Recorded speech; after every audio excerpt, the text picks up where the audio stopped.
बिस्मिल्लाहिर्रहमानिर्रहीम students, I hope you all are doing well.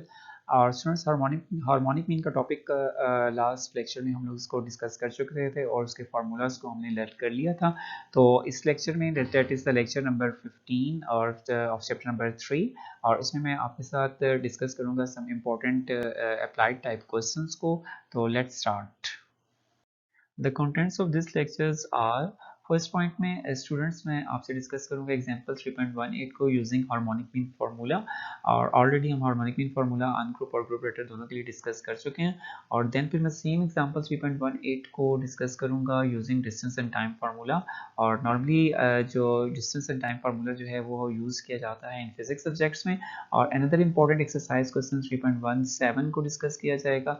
और last में मैं आपसे डिस्कस करूंगा relation between the arithmetic mean and the geometric mean and harmonic mean. Example 3.18 using harmonic mean formula. The statement of the example 3.18 is a man travel from A to B at an average speed of 30 km per hour and return from B to A along the same route at an average speed of 60 km per hour. Find the average speed for the entire trip. Students, हम लोग three types of averages को मैं discuss कर चुका हूँ आपके साथ, arithmetic mean, geometric mean and harmonic mean.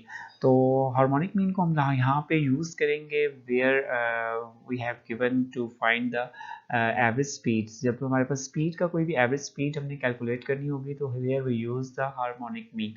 तो स्टूडेंट्स, इसका सोल्यूशन में you can see here the average speed for the entire trip is given by the harmonic mean as. तो यहाँ पे हमारे पास ए टू बी, हमारे पास एक फर्स्ट जो हमारे पास इसका ट्रेवल है ए टू बी, वो 30 किलोमीटर पर आवर की स्पीड से है। और बी टू ए जो है वो हमारे पास गिवन है 60 किलोमीटर पर आवर की स्पीड से।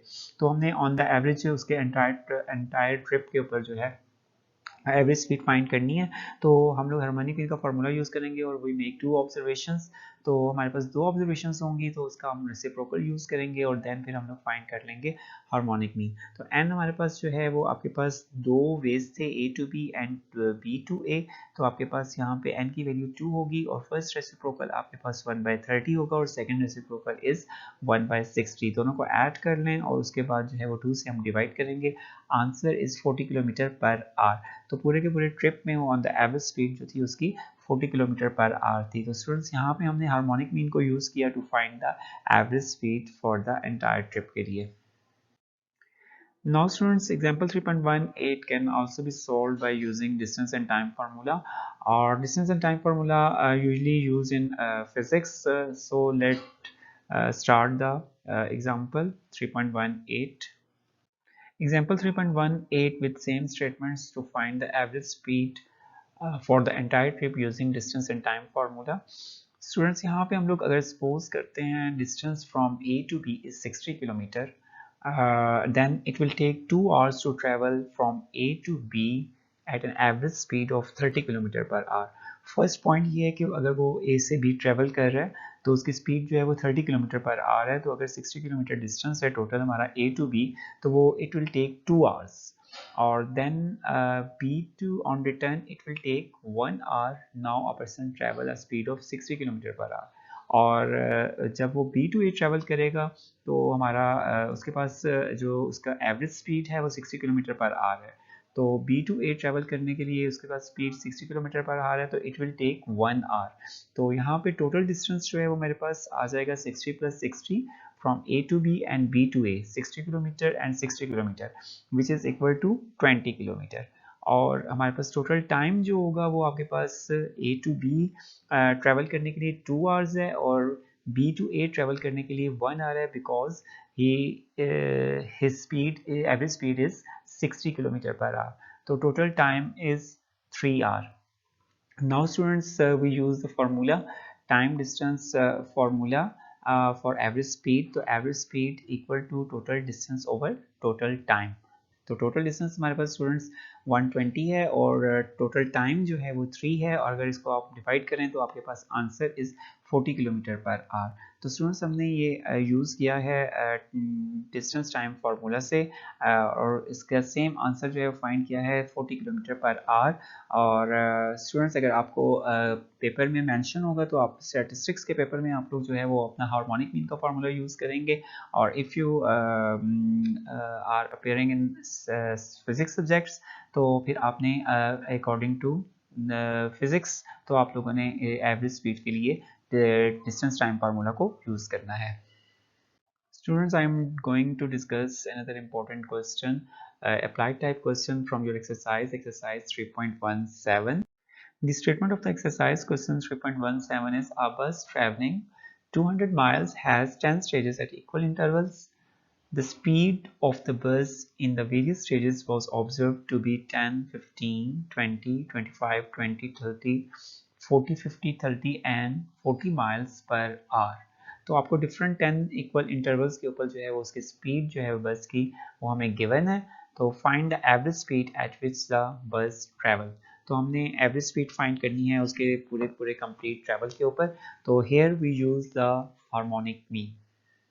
इन the solution of the exercise question 3.17 students आपने राइट करनी है तमाम की तमाम जो उसकी स्पीड्स है एट 10 इक्वल इंटरवल्स पर, वो आपको उसको एक्स से डिनोट करेंगे, और वो मैंने इसको कॉलम में राइट कर लिया है। और देन फिर उसके लिए हम लोग हार्मोनिक मीन का फार्मूला यूज़ करेंगे, और हार्मोनिक मीन का फार्मूले के लिए आपको फाइंड करना पड़ेंगे reciprocals of the variable x. तो फर्स्ट आपने फर्स्ट जो आपके पास एवरेज स्पीड थी फर्स्ट इंटरवल के ऊपर 10 थी, तो आपने इसका रेसिप्रोकल यू फाइंड करना है 1/x, तो आंसर इज 0.1। और देन फिर आपने 15 का रेसिप्रोकल फाइंड करना है, और आपने कैलकुलेटर को स्टूडेंट्स 3 या 4 डेसिमल प्लेसेस तक इसको फिक्स रखना है, और 0.0667। और थर्ड पॉइंट जो है वो हमारे पास थर्ड एवरेज स्पीड इज 20, 1/20, और 1/20 आंसर इज 0.05। और 1/1 आपने तमाम जो वैल्यूज़ हैं x की इसका रेसिप्रोकल फाइंड करना है, और देन इसका हम लोग सम फाइंड करेंगे, और 1 और x का सम जो है समेशन 1 और x इज़ 0.433। तो आपने यूजिंग कैलकुलेटर इसका सम फाइंड करेंगे, और देन फिर हम लोग इसको हार्मोनिक मीन के फार्मूला में पुट कर देंगे, और आपके पास इंटरवल्स जो हैं या 10 ऑब्जर्वेशंस गिवन है। n इक्वल टू 10 होगा, 0.4443 इज द समेशन 1 और x, और आपके पास answer is 22.56 miles per hour. तो ये आपके पास थ्रू आउट द इंटरवल जो उसकी एवरेज स्पीड थी वो 22.56 miles per hour है। In previous lectures, I have discussed three types of averages: arithmetic mean, geometric mean, and harmonic mean. Now, students, I will discuss the relationship between arithmetic mean, geometric mean, and harmonic mean. Relationship between arithmetic mean, geometric mean, and harmonic mean. We observed that arithmetic mean is greater than the geometric mean, which is in turn greater than the harmonic mean.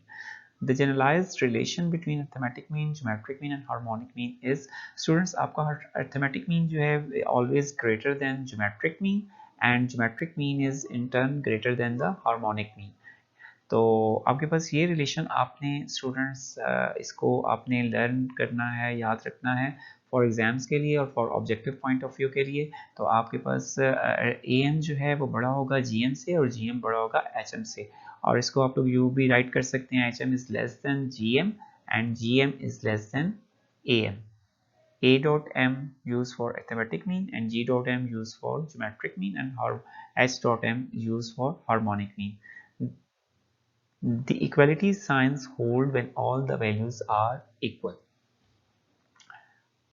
In this lecture, students, I taught some important applied type exercise questions and discussed a relation between arithmetic mean, geometric mean, and harmonic mean.